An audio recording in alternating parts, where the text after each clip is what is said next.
ಏನಾಗಿದೆ ಅಂದ್ರೆ ಆಕ್ಚುಲಿ ಮಣ್ಣೆತ್ತಬೇಕಾದ್ರೆ ಉಣ್ಲೆತ್ತಬೇಕಾದ್ರೆ ಇದು ಅಲ್ಲಿ ಬಾರ್ಲಿ ಇರೋದ್ರನ್ನ ತಗೊಂಬಂದ್ಬಿಟ್ಟು ಪೂರ್ತಿ JCP ಅಲ್ಲಿ ಪೂರ್ತಿ ಮಣ್ಣು ಹಾಕಿರೋದು. ಇದು ಮಣ್ಣು ಹಾಕಿರ್ಬೇಕಾದ್ರೆ ಉಲ್ಲಸ್ಲು ತಗೊಂಬಂದ್ಬಿಟ್ಟು ಅದ್ರ ಮೇಲೆ ಇಟ್ಬಿಟ್ಟು ಆಮೇಲೆ ಗುಂಡಿಯಿಂದ ನೀರ್ ತಗೊಂಬಂದ್ಬಿಟ್ಟು ಅದ್ರ ಮೇಲೆ ಉಲ್ಲಸ್ಲಿಗೆ ಉಯ್ದಿರೋದು, ಅದು ಅಂಟ್ಕೊಂಡ್ಲಿ ಅಂದ್ಬಿಟ್ಟು.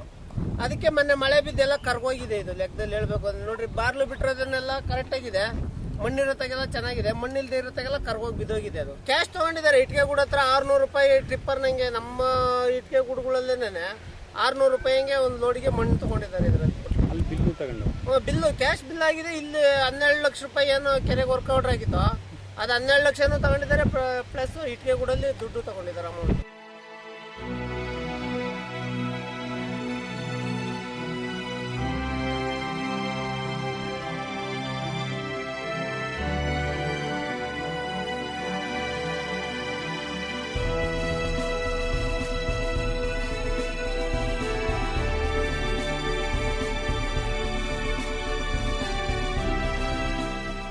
ನಮ್ಮೂರು ಕೆರೆ ಕ್ಲೀನ್ ಮಾಡಬೇಕಾಗಿದೆ ಏನಂದ್ರೆ, ಕೆರೆ ಏರಿಸು ಅಂದ್ರೆ ಕೆರೆ ಗಡಿ ಸುತ್ತಲೂ 3 ಅಡಿ ಅಗಲ 3 ಅಡಿ ಆಳ. ಅವ್ರು ಹೇಳಿರೋ ಪ್ರಕಾರನೇ 1227 ಘನ ಮೀಟರ್ಗಳು ಕಾಲುವೆ ಅಥವಾ ಕಂದಕ ತೋಡಬೇಕಿತ್ತು. ನೋಡಿ ಏನು ಇಲ್ಲಿ ಕಾಣಿಸ್ತಾ ಇದೆ, ಇದು ಸರ್ವೆ ನಂಬರ್ ಜಾಗ. ಎಲ್ಲೂ ಕೂಡ 1 ಮೀಟರ್ ಅಷ್ಟು ಕಂದಕ ಕೂಡ ಮಾಡಿಲ್ಲ. ಇದನ್ನ ನೋಡ್ಬೋದು ನೀವು. ಹಂಗೆ ಮುಂದ್ಕೊಂಡ್ರೆ ಕೂಡ ಯಾವ ಭಾಗದಲ್ಲಿ ಕೂಡ ಆಮೇಲೆ ಇದ್ಬಿಟ್ಮೇಲೆ ಕೆರೆ ಏರಿ ಏನು ಕೆರೆ ಒಳಗೆ ಬರ್ತಕ್ಕಂಥ 10 ಮೀಟರ್ ಹಳ್ಳಗಳೇನವೆ. ಮತ್ತೆ ವಿಶ್ವನಾಥಪುರ ಕೆರೆಯಿಂದ ನಮ್ಮೂರು ಕೆರೆಗೆ ಹರ್ಕೊಂಡ್ಬರ್ತಕ್ಕಂಥ ಏನು ಕೆರೆ ಕೋಡಿ ಹಳ್ಳ ಇದೆ, ದೊಡ್ಡ ಹಳ್ಳ. ಆ ಚಾನಲ್ ಕೂಡ ಅವನು ಯಾವುದೇ ಕೂಡ 1 ಅಡಿ ಕೂಡ ಮಣ್ಣೆತ್ತು ಹಾಕಿಲ್ಲ. ಎಲ್ಲಿದೆ ಅಂತ ಕೂಡ ಐಡೆಂಟಿಫೈ ಮಾಡಿಲ್ಲ. ಮತ್ತೆ ಕೆರೆ ಎಷ್ಟಿದೆ ಅಂತ ಸರ್ವೆ ಕೂಡ ಮಾಡಿಲ್ಲ ಅವನು.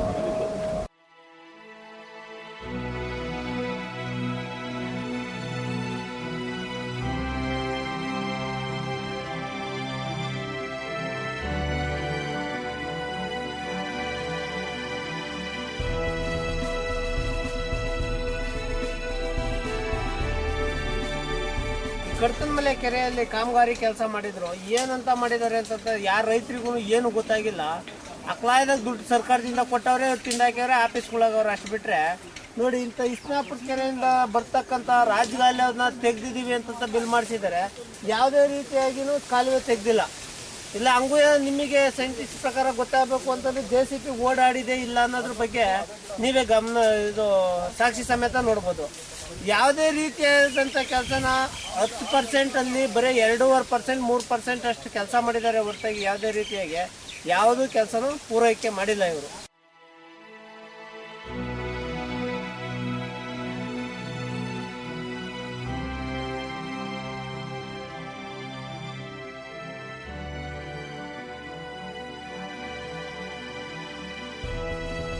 ಕೆಲಸಗಳು ಯಾವ ಸರಿ ಮಾಡಿಲ್ಲ. ಒಂದು ಸ್ವಲ್ಪ ಮೂಡ್ಲೆತ್ತೆ ಅವ್ರು ಅಷ್ಟೇ. ಅದು ಎತ್ತಿದ್ರು, ಅದ್ರಾಗ ಎತ್ತಿರೋದ್ರ 4 ಕಡೆ ಭಾಗ ಎತ್ತಿ ಅದಕ್ಕೆ ಹಾಕ್ಯವ್ರೆ. ಇನ್ನು ಮಿಕ್ಕಿತ್ತು ಆ ಕಡೆ ನೀರು ಬರೋವೆಲ್ಲ ನಮ್ಮ ಊರೊಳಗೆ ಬಂದವೆ. ಈ ರೋಡು ಸರ್ ಮಾಡಿಲ್ಲ, ಈ ಕಡೆ ಬರೋವು ಸರ್ ಮಾಡಿಲ್ಲ, ಈ ಕಡೆ ಕೋಡಿನೂ ಸರ್ ಮಾಡಿಲ್ಲ. ಈಗ ನಮಗೆ ಬೆಂಗಳೂರು ನಾರ್ತಲ್ಲಿ ಸುಮಾರು ಕೆರೆಗಳು ಅಭಿವೃದ್ಧಿ ಆಗಿ ಮಾಡಿದ್ದೀವಿ ಅಂತ ಹೇಳ್ಬಿಟ್ಟು ಪೇಪರ್ಗಳಲ್ಲಿ ಎಲ್ಲ ಬಂದಾಗ ಸರಿ ನಾವು ಹೋಗಿ ಸಾರ್ವಜನಿಕರು ಮತ್ತು ಸಂಘ ಸಂಸ್ಥೆಗಳು, ರೈತ ಸಂಘದವರು ಎಲ್ಲ ಹೋಗಿ ಸ್ಥಳ ಪರಿಶೀಲನೆ ಮಾಡಿದಾಗ ಕುಂಟೆ ಕೆರೆಯಲ್ಲಿ ನೋಡಿದಾಗ 15 ಲಕ್ಷ ರೂಪಾಯಿ ಶಾಂಕ್ಷನ್ ಮಾಡಿದ್ದಾರೆ. 15 ಲಕ್ಷ ರೂಪಾಯಿ ಶಾಂಕ್ಷನ್ಗೆ ಸುಮ್ಮನೆ ಹೂಳೆತ್ತಿರೋದೊಂದು ಸ್ವಲ್ಪ ಬಿಟ್ಟರೆ, ಅದು ಶೇಕಡ 30% ಹೂಳೆತ್ತಿರೋದು ಬಿಟ್ಟರೆ ಏರಿ ಡೆವಲಪ್ಮೆಂಟ್ ಆಗಲಿ, ಪಕ್ಕದ ರಾಜಗಾಲಿಗಳಾಗಲಿ, ಕೋಡಿಗಳಾಗಲಿ ಯಾವುದೇ ಕೆಲಸ ಮಾಡಿಲ್ಲ. ಆದರೂ ಅವ್ರು ಬಿಲ್ ಆಗಿದೆ. ಯಾಕೆ ಲೂಟಿ ಹೊಡೆಯೋದಕ್ಕೆ ಸರ್ಕಾರಗಳು ಕೆರೆ ಅಭಿವೃದ್ಧಿ ಅಂತ ಹೇಳೋದು, ದುಡ್ಡು ಕಟ್ಸ್ಕೊಳೋದು, ಲೂಟಿ ಹೊಡೆಯೋಕ್ಕೆ ಏನು ಬೇಕೋ ಮಾಡಬೇಕು ಅಂತ ಇವು ನಿರ್ದೇಶನಗಳು. ಈಗ ಸಾರ್ವಜನಿಕರಿಗೆ ಏನು ಗೊತ್ತಿರಲ್ಲ, ಏನೋ ಒಂದು 2 ಲಕ್ಷ 1 ಲಕ್ಷ ಆಗಿರ್ಬೋದು ಅಂತಾರೆ. ಆದರೆ ಪೇಪರ್ಗಳು ತೆಗೆದು ನೋಡಿದಾಗ ಅದ್ರ ಬಣ್ಣ ಬಯಲಾಗ್ತದೆ. ನೋಡಿ ಈ ಕೆರೆ 15 ಲಕ್ಷ ರೂಪಾಯಿ ಶಾಂಕ್ಷನ್ ಮಾಡಿದೆ. ನೋಡಿ ಕೆರೆ ಏರಿ ಸ್ವಚ್ಛ ಕಳಿಸೋದು 6645 ಚದರ ಮೀಟರ್ ಅಂತ ಹೇಳಿದ್ದಾರೆ. ಕೆರೆ ಏರಿ ಜಂಗಲ್ ಸ್ವಚ್ಛಗೊಳಿಸೋದು ನೋಡಿ. ಇವತ್ತು ಗಿಡಗಳು ಉಗಣೆ ಎಂಬೋ ಬೆಳೆದು 10 ಮೀಟರ್ ಮುಂದಕ್ಕೆ ಬಂದಿದೆ. ಅಷ್ಟು ಮೀಟರ್ ಸಾಮಾನ್ಯ ಬರಂಗಿಲ್ಲ 3-4 ತಿಂಗಳಲ್ಲಿ. ಅದು ಸ್ವಚ್ಛನೆ ಮಾಡಿಲ್ಲ. ಮತ್ತೆ ಕೆರೆ ಗಡಿ ಸುತ್ತಲೂ ಕಾಲುವೆಗಳು, ಕಂದಗಳು ತೋಡೋದು 7,338 ಮೀಟರ್ಗಳು. ಎಲ್ಲಿ ಒಂದು ಗಡಿ ಅಕ್ಕಪಕ್ಕ ಏನೂ ಇಲ್ಲ. ಈ ಪ್ರೈವೇಟ್ ಅವ್ರು ಮಣ್ಣೆತ್ತಿರೋದು ಬಿಟ್ಟರೆ ಈ ಸರ್ಕಾರದಿಂದ ದುಡ್ಡು ಕೊಟ್ಟಿರೋಂಥ ಕೆಲಸ ಏನೂ ಆಗಿಲ್ಲ. ಕೆರೆ ನೀರು ಒದಗಿಸುವ ಪೂರೈಸುವ ಕಾಲುವೆಗಳು, ರಾಜಗಾಲುವೆ ಅಂದರೆ ಕೆರೆ ಮಳೆ ಬಿದ್ದಾಗ ಮಳೆ ನೀರೆಲ್ಲ ಬಂದು ಯಾವುದೇ ಗಿಡ ಗೆಂಟಿಗಳು ಅವೆಲ್ಲ ಕ್ಲೀನ್ ಮಾಡಿ ಕಾಲುವೆ ಸರಾಗವಾಗಿ ಕೆರೆಗೆ ಬಂದು ತುಂಬಿಕೊಳ್ಳಿ ಅಂತ ಕೆರೆಗಳು ಒಂದು ಕೆಲಸನೂ ಮಾಡಿಲ್ಲ. ಕೆರೆ ಹೂಳೆತ್ತೋದು 10,260 ಮೀಟ್ರು ಎತ್ತಬೇಕಾಗಿರೋದು. ಇದು ಅಂದಾಜು ಎತ್ತಿದೆ ನೋಡಿ. ಸ್ವಲ್ಪ ಅಲ್ಲಿ ಹಳ್ಳ ಇತ್ತು, ಹಳ್ಳನೆಲ್ಲ ಹಂಗೆ ಲೆವೆಲ್ ಮಾಡಿ ಸ್ವಲ್ಪ ಎತ್ತಿದ್ದಾರೆ. ಒಂದು 5,000 ಅಡಿ 5,000 ಚದರ ಮೀಟ್ರು ಎತ್ತಿದ್ದಾರೆ. ಕೆರೆ ಯಾವ ರೀತಿ ಅಭಿವೃದ್ಧಿ ಪಡಿಸಬಹುದು, ಕೆರೆ ಅಭಿವೃದ್ಧಿನೂ ಪಡಿಸಿಲ್ಲ. ಕೆರೆ ಅರ್ಕಾರ ಕಲ್ಲುಗಳು ಕಿತ್ತುಬಿಡ್ಬೇಕಾದ್ರೆ ಪಾಯ್ಕ್ ಹಾಕೊಂಡೆಲ್ಲ ಬೇರೆ ಕಡೆ ಶಿಫ್ಟ್ ಮಾಡ್ಕೊಂಡಿರೋಂಥದ್ದು ನೋಡಲ್ಲಿ ಕಣ್ಣು ಕಾಣಿಸ್ತದೆ. ಅದ್ಯಾರು ಪ್ರೈವೇಟ್ ಎತ್ತಾರೋ ಇವ್ರು ಎತ್ತಾರೋ ಅಂತ ನಾವಂತೂ ನೋಡಿಲ್ಲ, ಆದ್ರೂ ಕಾಣಿಸ್ತದೆ. ಇದೆಲ್ಲ ಉದ್ದೇಶ ನೋಡ್ತಾ ಇದ್ರೆ ನಾವು ಕೆರೆಗಳ ಅಭಿವೃದ್ಧಿ ಹೆಸರಿನಲ್ಲಿ ಕೋಟ್ಯಾಂತರ ರೂಪಾಯಿ ಲೂಟಿ ಹೊಡೆಯೋದು ಅಂತ ನಾವು ಅಧಿಕಾರಿಗಳು ಮತ್ತು ರಾಜಕಾರಣಿಗಳು ಇಬ್ಬರೂ ಸೇರಿ ಪರ್ಸೆಂಟೇಜ್ಗಳು ಮಾತಾಡ್ಕೊಂಡು ಅವರು ಸಂಬಂಧಪಟ್ಟ ಅಧಿಕಾರಿ ಕಾಂಟ್ರಾಕ್ಟ್ ಕೊಟ್ಕೊಂಡು ಮಾಡ್ಕೊಂಡು ದುಡ್ಡು ಹೊಡೆಯೋದಕ್ಕೆ ಮಾಡ್ತಾವ್ರೆ ಅಂತ ಹೇಳ್ಬಿಟ್ಟು ನನ್ನ ಅಭಿಪ್ರಾಯ. ಈಗ ಬೆಂಗಳೂರು ನಾರ್ತಲ್ಲಿ 3 ಕೆರೆಗಳು ಮಾತ್ರ ನಾವು ಈಗ ಮೊನ್ನೆ ಒಬ್ಬ ಚೀಫ್ ಇಂಜಿನಿಯರ್ ಹೇಳ್ತಾ ಇದ್ರು, ಇಲ್ಲ ನಾವೆಲ್ಲ ದುಡ್ಡು ಇದು ಮಾಡ್ಬಿಟ್ಟಿದೀವಿ, ಎಲ್ಲ ಕರೆಕ್ಟ್ ಆಗಿದೆ.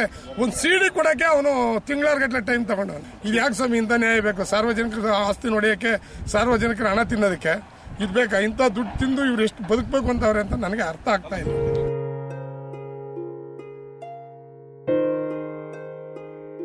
ಕೇವಲ 3 ಕೆರೆಗಳನ್ನ ಅಂದ್ರೆ ಮೊದಲನೇದಾಗಿ ಕಡತನಮಲೆ ಕೆರೆ, ನಂತರ ನೆಲಕುಟ್ಟೆ ಕೆರೆ, ಹೀಗೆ 3ನೇ ಕೆರೆ ಸುರ್ದೇನಪುರ ಕೆರೆ ನಾವು ಈಗ ಭೇಟಿ ಮಾಡಿದ್ದೀವಿ.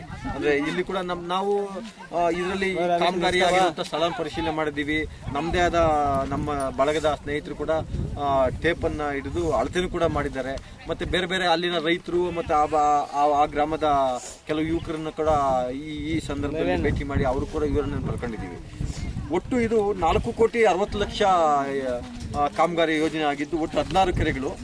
ಇದರಲ್ಲಿ ಏನಾಗಿದೆ ಅಂದ್ರೆ ಇದರಲ್ಲಿ 75% ಪಾಲು ಕರ್ನಾಟಕ ಸರ್ಕಾರದ್ದು ಹಾಗೂ 25% ಪಾಲು ಕೇಂದ್ರ ಸರ್ಕಾರದ ಹಣ ಕೂಡ ಇದರಲ್ಲಿ ವಿನಿಯೋಜನೆ ಆಗಿದೆ ಅಂತೇಳಿ ಆ ಜಿಲ್ಲಾ ಪಂಚಾಯತ್ನ ಇಂಜಿನಿಯರಿಂಗ್ ಡಿಪಾರ್ಟ್ಮೆಂಟ್ನ ದಾಖಲೆಗಳು ಹೇಳ್ತಾ ಇದೆ. ಅದೇ ರೀತಿ ಹೇಳೋದಾದ್ರೆ ಈ ಕಾಮಗಾರಿಯನ್ನ ನಡೆಸಿರುವಂತ ಸಮಯನೇ ಮೊದಲನೇದಾಗಿ ತುಂಬಾ ಇದಾಗಿದೆ. ಏನಂದ್ರೆ ಸಂಪೂರ್ಣ ಮುಂಗಾರು ಮಳೆಯ ಕಾಲದಲ್ಲಿ ಅಂದ್ರೆ 5ನೇ ತಿಂಗಳಲ್ಲಿ ಈ ಕಾಮಗಾರಿನ ಶುರು ಮಾಡಿದ್ದಾರೆ. ನಂತರ 7ನೇ ತಿಂಗಳಲ್ಲಿ ಕಾಮಗಾರಿನ ಮುಗಿಸಿದ್ದಾರೆ. ಇದೇನಾಗುತ್ತೆ ಅಂದ್ರೆ ಇದು ಸಂಪೂರ್ಣ ಎಲ್ಲ ಅಂದ್ರೆ ಕೆರೆಗಳಿಗೆ ನೀರು ಬರುವಂತ ಸಂದರ್ಭವಾಗಿದ್ದು ಕೂಡ ಏನಂದ್ರೆ ಈ ಕಾಮಗಾರಿ ಎಷ್ಟು ಮಟ್ಟಿಗೆ ನಡೆಯದಿದೆ ಅನ್ನೋದ್ರ ಬಗ್ಗೆ ಅಲ್ಲೇ ಕೂಡ ವಿಶ್ಲೇಷಣೆ ಮಾಡಬಹುದು. ಕೊಂಡ್ಕೊಂಡ್ರಲ್ಲ ಯಾರೋ ಮಣ್ಣುಗಳು ಇಟ್ಕೊಂಡ್ರು ಹಳ್ಳಿಗಳು ಹೊಡಿಸ್ಕೊಂಡ್ರು ಬಾಡಿಗೆ ದುಡ್ಡೆಲ್ಲ ಯಾರು ಅವ್ರಿಗೆ ಕಂಟಾಡ್ತಾರೆ ತಿಮ್ಮಾರೆಡ್ಡಿ. ಅದೇ ರೀತಿಯಲ್ಲಿ ಉಳಿದಂತ 16 ಕೆರೆಗಳನ್ನು ಕೂಡ ನಾವು ವಿಸಿಟ್ ಮಾಡಕ್ ಅಂದ್ರೆ ವೀಕ್ಷಣೆ ಮಾಡಕ್ಕಾಗಿಲ್ಲ.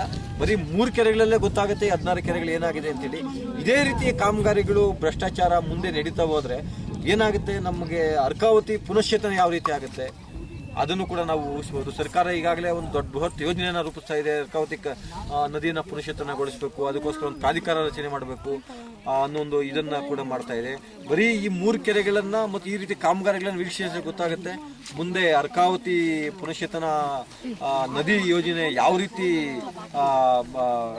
ಕೆಲಸ ಆಗಬಹುದು ಮತ್ತು ನದಿಯ ಪುನಶ್ಚೇತನಗೊಂಡು ಯಾವ ರೀತಿ ಹಣ ಹರಿಯುತ್ತೋ ಅಥವಾ ನೀರು ಹರಿಯುತ್ತೋ ಅನ್ನೋದ್ರ ಬಗ್ಗೆ ಒಂದು ಯಕ್ಷ ಪ್ರಶ್ನೆಯಾಗಿ ಉಳ್ಕೊಂಡಿದೆ.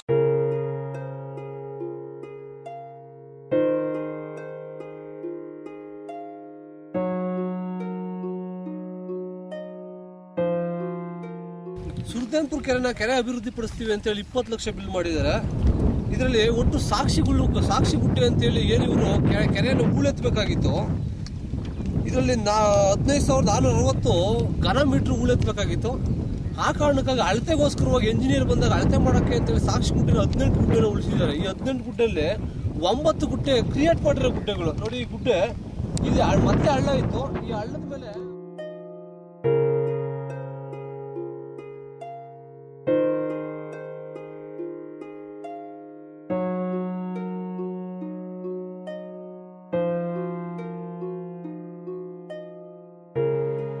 ಮೀಟರ್ ಕೂಡ ಮಣ್ಣೆತ್ತಿಲ್ಲ.